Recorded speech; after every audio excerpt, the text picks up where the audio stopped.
Capítulo 9. Organize seus pensamentos. P. Você disse que o nono princípio da realização individual é o pensamento organizado. Afirmou também que ninguém pode assegurar o sucesso sem desenvolver a capacidade de organizar os hábitos de pensamento. Portanto, poderia explicar o significado do termo pensamento organizado? Tenho uma ideia geral do que significa, mas gostaria de ter uma declaração detalhada do seu significado, e também uma compreensão clara de como esse princípio pode ser aplicado nos assuntos práticos do cotidiano.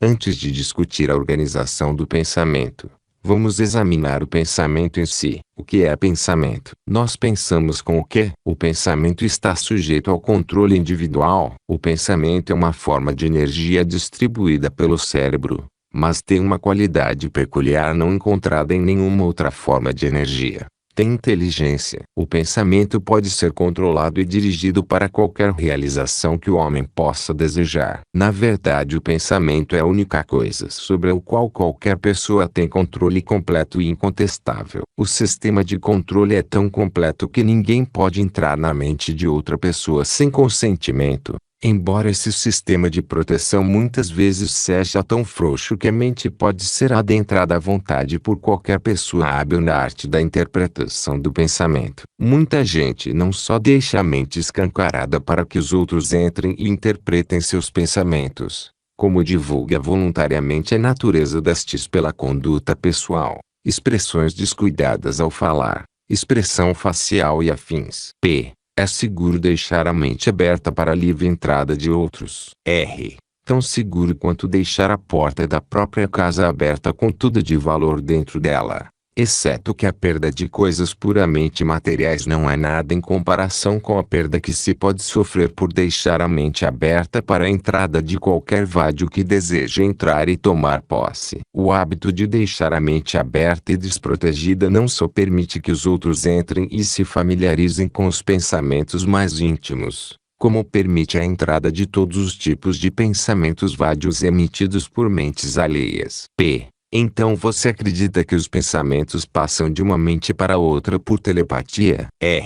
Aparentemente, esse fato foi confirmado por cientistas, mas tenho provas de sua existência por experiência pessoal. Sim, a mente é constantemente bombardeada pelos impulsos de pensamento liberados pelas mentes dos outros, especialmente aqueles com quem entramos em contato próximo diário. Como já afirmei antes, um trabalhador de mentalidade negativa, ao relacionar-se com outros trabalhadores, vai transmitir seus pensamentos negativos para todas as pessoas ao alcance de sua influência, mesmo que não fale uma palavra ou faça um único movimento que indique seu estado mental. Já vi isso acontecer com tanta frequência que não posso estar errado.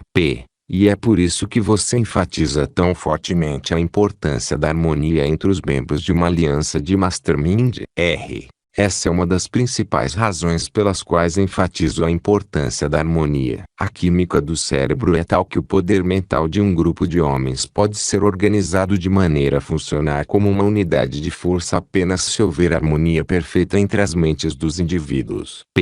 A aliança de mastermind parece ser um dos passos importantes para o pensamento organizado, pois nela os homens reúnem sua energia mental, experiência, educação e conhecimento e movem-se em direção a um motivo comum. Essa é a ideia certa?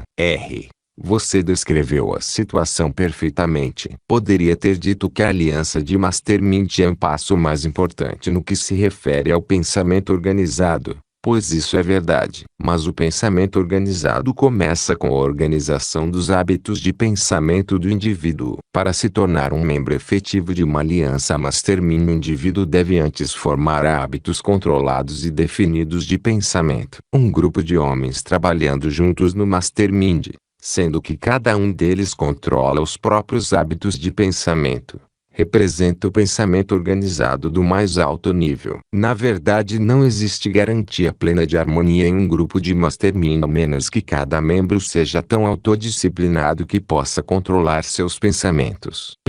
Você quer dizer que um indivíduo pode de fato disciplinar-se para controlar a natureza de seus pensamentos? Exatamente.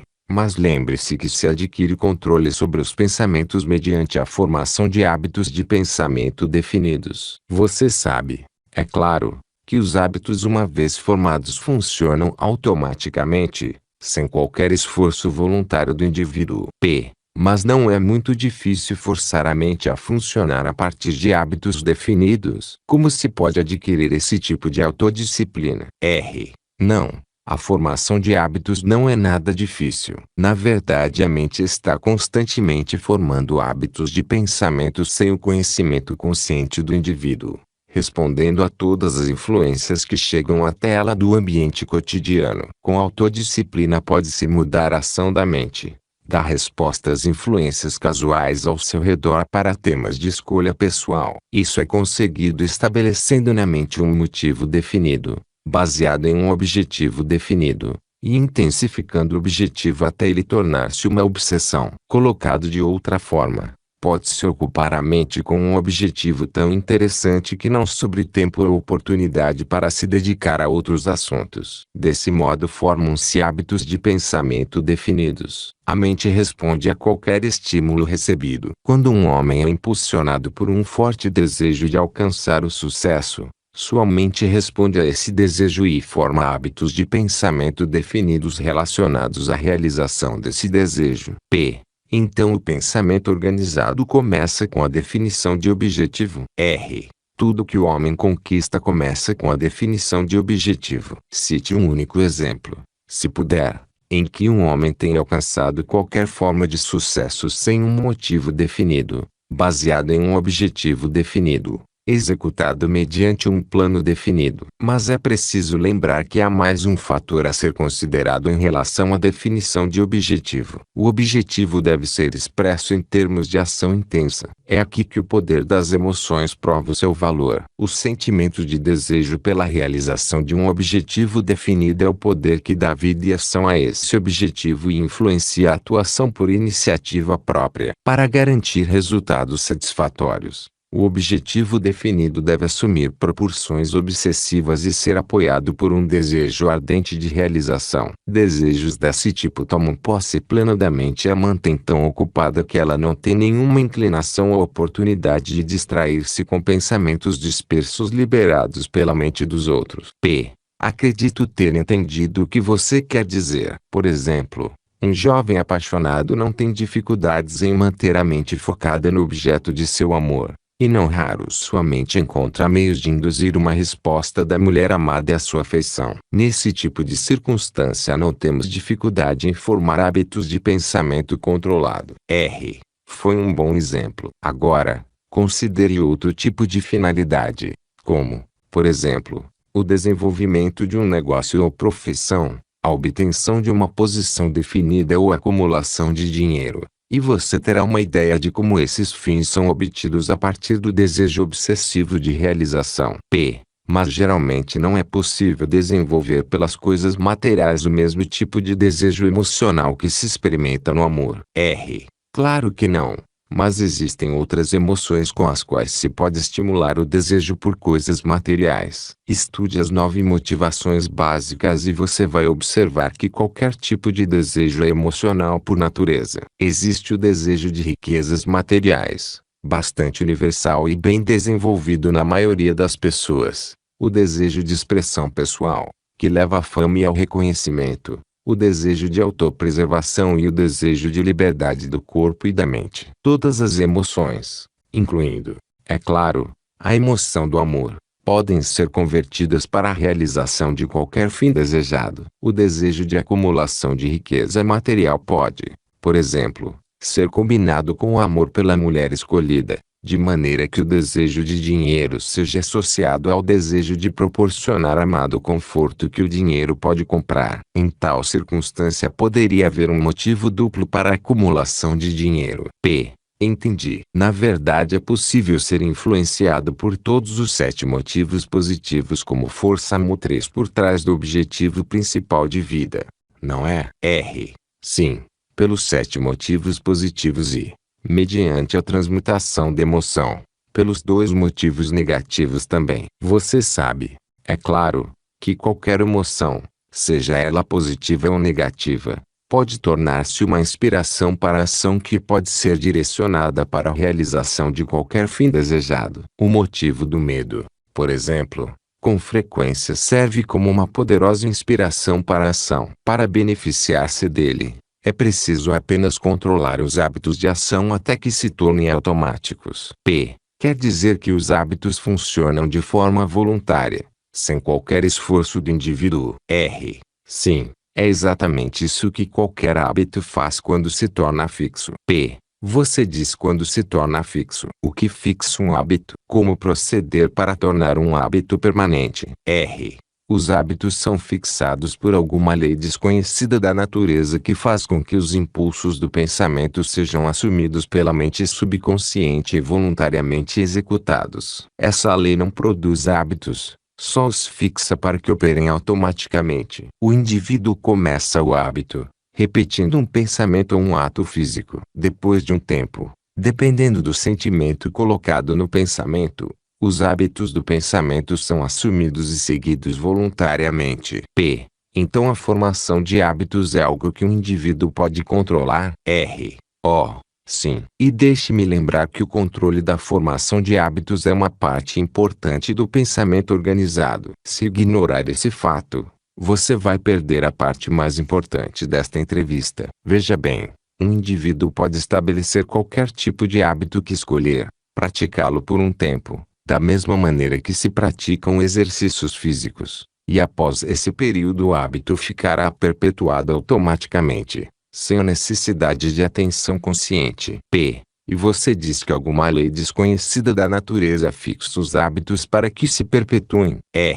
Isso é um fato estabelecido. É um dos fatos mais importantes em todo o campo dos fenômenos mentais, pois é literalmente o meio pelo qual um indivíduo pode tomar posse da própria mente. Pense nisso antes de continuar e lembre-se de que quem descobrir o segredo de como a natureza fixa os hábitos do homem terá feito uma contribuição estupenda para a ciência. Uma contribuição talvez maior que a de Newton, que descobriu a lei da gravidade. Quando a descoberta for feita, se é que algum dia será feita, talvez seja revelado que a lei que fixa os hábitos dos homens e a lei da gravidade estão intimamente relacionadas, se não forem na realidade a mesma coisa. Essa observação de Andrew Carnegie plantou uma semente na mente de seu protegido que 30 anos mais tarde produziu a revelação da lei da força cósmica do hábito, a ser descrita em um capítulo posterior.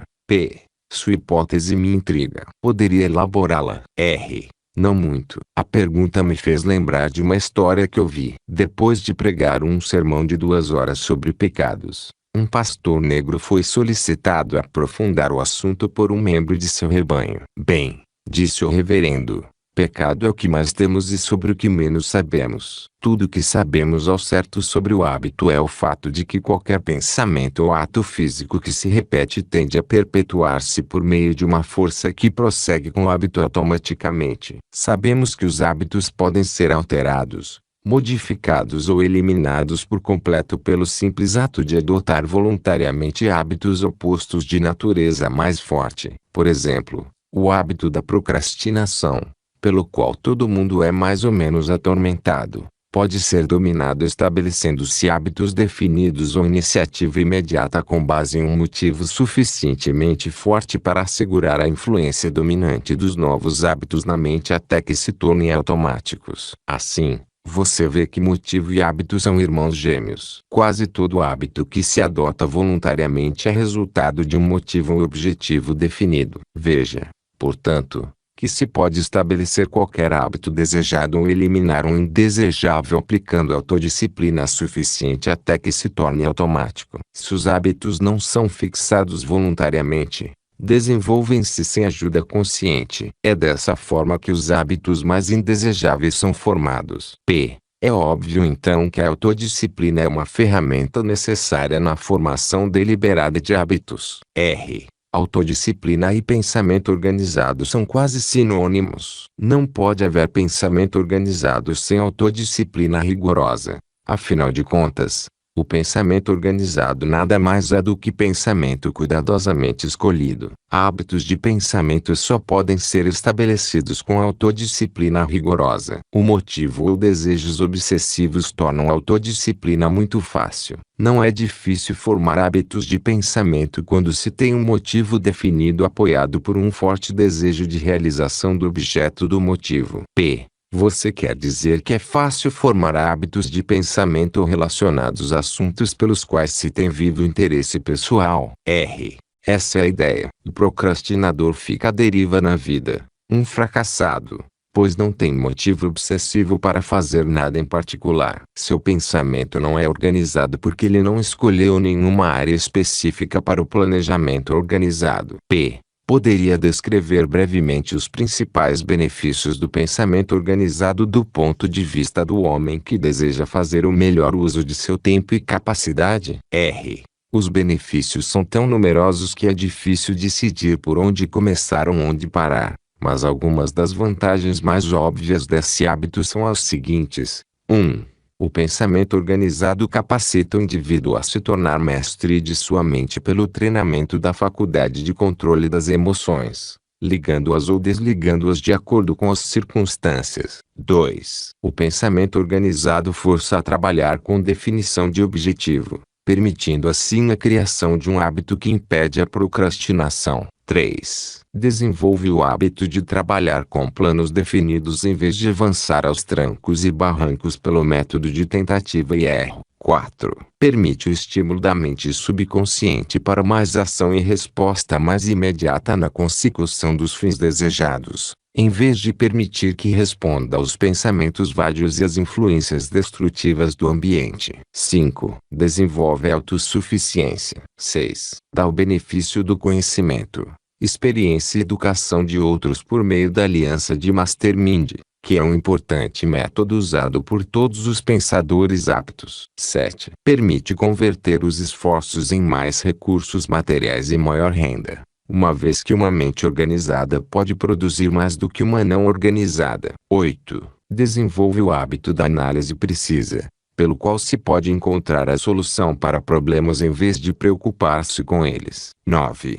Ajuda na manutenção da boa saúde, pois o poder mental organizado e dirigido para a conquista dos fins desejados não tem tempo para desperdiçar com autopiedade ou doenças imaginárias. Mentes ociosas tendem a desenvolver corpos enfermos. 10. Por último, mas não menos significativo, o pensamento organizado leva à paz mental e àquela forma de felicidade permanente só conhecida pelo homem que mantém sua mente totalmente ocupada. Ninguém pode ser feliz ou bem-sucedido sem um programa planejado de uso do tempo. Programas planejados são baseados no pensamento organizado. Como já disse antes, o cérebro é como uma espécie de jardim fértil, onde crescerá uma bela safra de ervas daninhas se não for organizado e mantido ocupado com o cultivo de plantas mais desejáveis. As ervas daninhas representam os pensamentos dispersos que tomam posse da mente desorganizada e ociosa, como resultado do ambiente cotidiano. Estude essa lista de benefícios com cuidado e vai chegar à conclusão de que qualquer um deles oferece recompensa suficiente para justificar todo o esforço necessário para organizar os hábitos de pensamento. A soma total desses benefícios representa a diferença entre sucesso e fracasso. O sucesso é sempre resultado de uma vida ordenada. E uma vida ordenada decorre do pensamento organizado e de hábitos cuidadosamente controlados. A partir do que você disse, entendo que trabalho e pensamento organizado estão essencialmente relacionados. Nada pode substituir o trabalho como parte do pensamento organizado. Veja bem. Trabalho é pensamento transformado em ação física. O pensamento organizado nunca poderá se tornar um hábito até ser expresso em algum tipo de ação. Você afirmou que o pensamento organizado começa com a adoção de um objetivo definido, que o objetivo deve ser seguido de um plano, expresso em ação até que a ação se torne um hábito. Poderia explicar se é possível trabalhar de forma eficaz em um plano de ação relacionado a uma atividade da qual não se gosta? Um homem sempre será mais eficiente quando se dedicar ao tipo de trabalho de que mais gosta. Por isso ele deve escolher seu próprio objetivo principal de vida. As pessoas que passam a vida à deriva, trabalhando no que não gostam simplesmente porque precisam de uma renda, raramente obtêm mais do que o necessário para a sobrevivência. Esse tipo de serviço não inspira um desejo obsessivo pelo trabalho. Uma das tragédias da civilização é não ter encontrado uma maneira de oferecer a cada pessoa o tipo de trabalho que ela mais gosta de fazer, pois esse tipo de trabalho nunca é penoso. Então seria apropriado dizer que o pensamento organizado é mais eficaz quando um homem atua com um motivo definido no desempenho do trabalho de sua escolha, em condições que o inspiram a transformar o trabalho em um desejo obsessivo. Seria uma maneira de descrever a situação. Você vai observar, quando começar a analisar homens que venceram e que fracassaram, que os bem-sucedidos sempre estão envolvidos na atividade que gostam de realizar. Horas não significam nada para eles, que consideram a alegria no trabalho uma parte importante, talvez a mais importante, da sua compensação. Você acha que um dia a sociedade organizada encontrará um jeito de permitir que todos façam o que mais gostam de fazer? Acredito que sim, porque esse tipo de sistema não seria só econômico, mas também acabaria com grande parte dos mal-entendidos entre empregadores e empregados. O homem envolvido com o que gosta vale muito mais do que aquele que realiza um trabalho do qual não gosta, não importa em que faixa salarial. Não é responsabilidade dos empregadores encontrar uma maneira de encaminhar todos os trabalhadores para o tipo de tarefa de que mais gostam. Talvez seja, mas nosso sistema industrial atual não torna isso uma tarefa fácil. Há apenas um certo número de vagas para cada tipo de trabalho em uma empresa ou indústria, e geralmente os homens gostam mais daquelas atividades com o menor número de postos disponíveis. A solução desse problema exigirá um sistema de emprego otimizado, que permita aos empregadores selecionar pessoas adequadas para cada trabalho específico em relação à sua habilidade natural, treinamento e preferência por cargo. Também exigirá um sistema diferente de compensação, que dê às pessoas uma oportunidade de ganhar mais dinheiro ao realizar o trabalho menos desejado, estabelecendo assim um motivo para se dedicarem.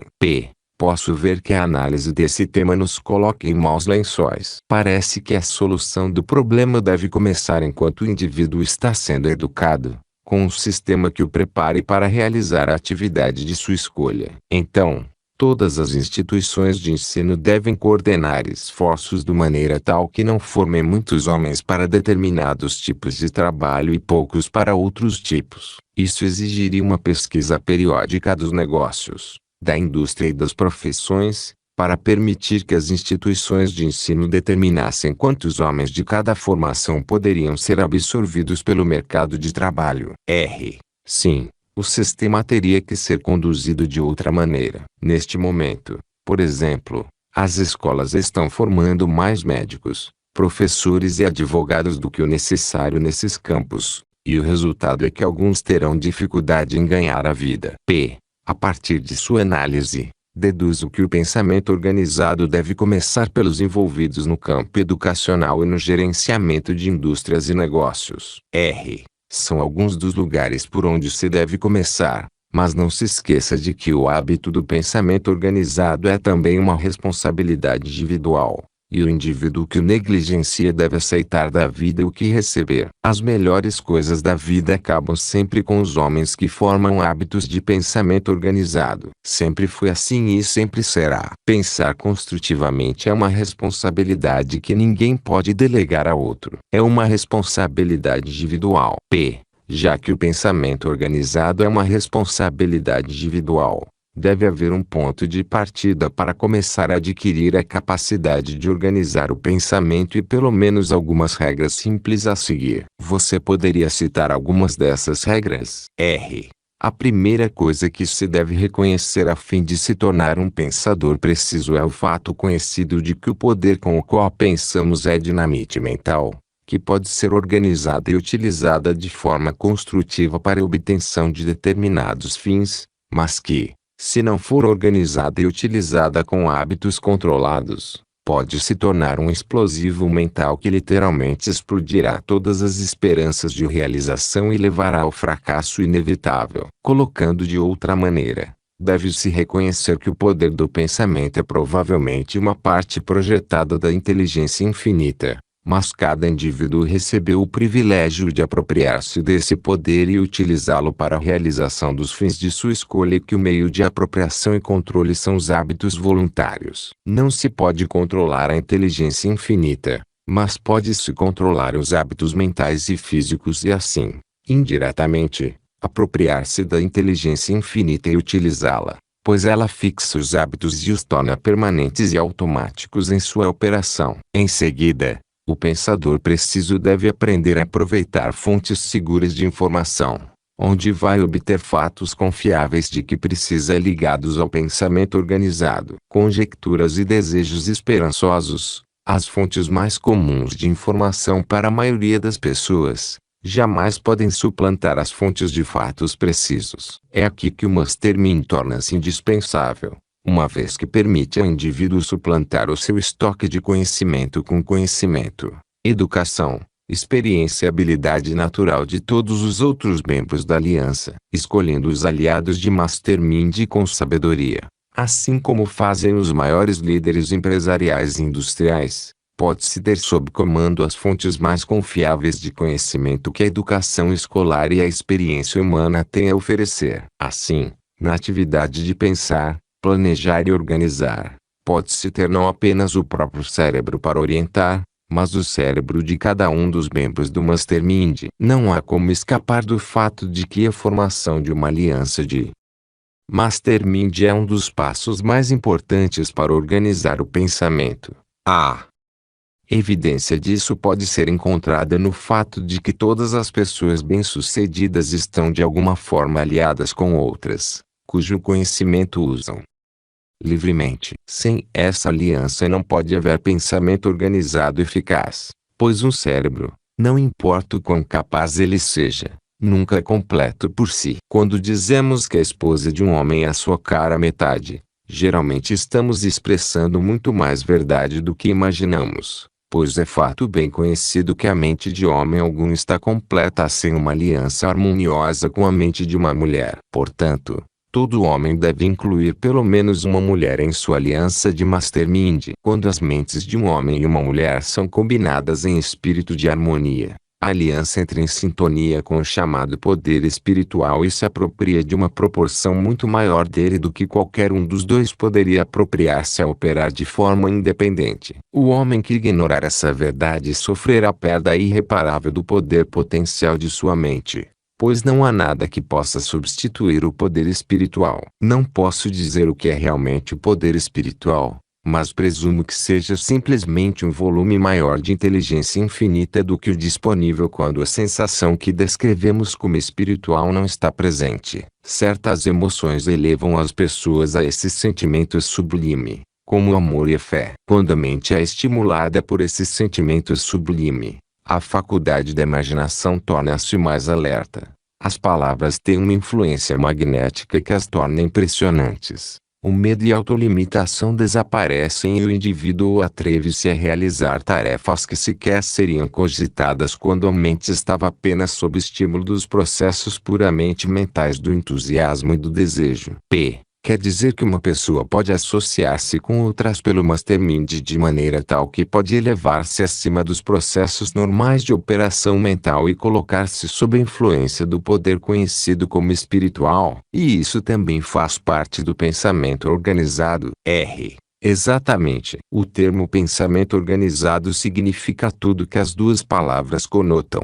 Ou seja, pensamento baseado em todas as vantagens conhecidas, todos os estimulantes mentais conhecidos, todas as fontes conhecidas de conhecimento preciso e nas formas mais elevadas de capacidade, seja a capacidade inata ou adquirida, individual ou disponível a partir da mente de outros. Perdoe meu tom aparentemente jocoso, mas a partir do que você acabou de dizer, um homem altamente qualificado como pensador organizado é uma espécie de super-homem. Para ser sincero, Você está correto. E fico contente em saber que você enfim captou o pleno significado do que estou tentando dizer. Ou seja, que o poder do pensamento é uma força irresistível, que não tem limites a não ser aqueles impostos pelo próprio indivíduo, seja por falta de compreensão das possibilidades do poder do pensamento ou por falta de conhecimento sobre como organizar, aproveitar e abastecer esse poder. E o homem que adquire grande conhecimento graças ao pensamento organizado, mas usa esse poder de forma injusta, para obter vantagens sobre os outros. Não é perigoso ensinar os homens como se tornar super-homens, tendo em vista que alguns têm grande capacidade de usar a mente, mas não têm um senso bem fundamentado da obrigação moral para com os outros. Uma criadora onisciente previu tal circunstância.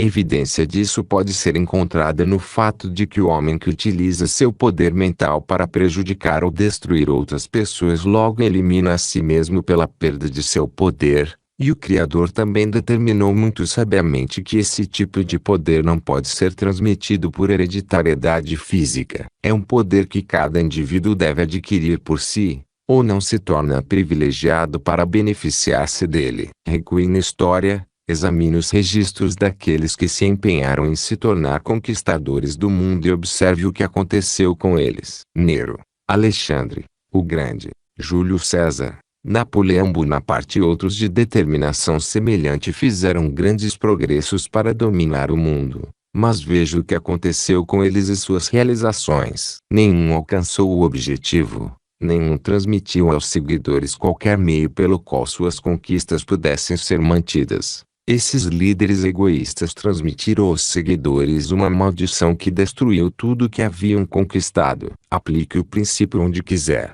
em qualquer período da civilização, e observe que o efeito é o mesmo. Somente os ganhos de homens que usaram seu poder mental beneficamente foram preservados. Estude os ganhos obtidos por Jesus de Nazaré, por exemplo, e observe que, apesar de terem sido ínfimos durante sua vida, resistiram e espalharam-se por 19 séculos, até a influência do cristianismo ser hoje uma força reconhecida em todas as partes do mundo. Não se preocupe com o homem que usa o poder da sua mente em detrimento de outros, pois ele escolheu seu destino pela natureza de seus atos. Se ele não for eliminado antes, será dentro de 70 anos. A idade média que os homens vivem. A tendência da civilização é ascendente e, mesmo que a linha oscile para cima e para baixo em determinados períodos, move-se eternamente para cima como um todo. Os homens sábios reconhecem essa verdade e adaptam-se a ela. Concordo com o que você disse, mas há tão poucos homens sábios. O mundo parece repleto de pessoas que ou não reconhecem as vantagens de relacionar-se com os outros de maneira prestativa ou grosseiramente recusam-se a fazê-lo, acreditando que são inteligentes o suficiente para fazer as próprias regras da vida e se dar bem com elas. O que deve ser feito com ou para essas pessoas? Não devem ser ensinadas ou obrigadas a entrar em conformidade com as regras do relacionamento humano decente. Sim, elas são obrigadas a conformar-se em certa medida. Praticamente todas as leis do homem são evidência do reconhecimento da necessidade de um meio de contenção. Se todos entendessem e respeitassem as leis da natureza, não haveria necessidade das leis do homem. Mas a força não é suficiente para colocar os homens a par das leis da natureza. A educação também é necessária. Por isso você foi escolhido para organizar a filosofia da realização pessoal. Aqui você tem os motivos e os incentivos necessários, na forma de promessa de benefícios individuais, para influenciar as pessoas a aplicar a filosofia de forma voluntária. Esse tipo de esforço é muito superior àquele produzido pela força. Os homens fazem melhor o que eles desejam fazer. A mais benéfica de todas as preces é aquela que oferecemos como expressão de gratidão pelas bênçãos que já recebemos.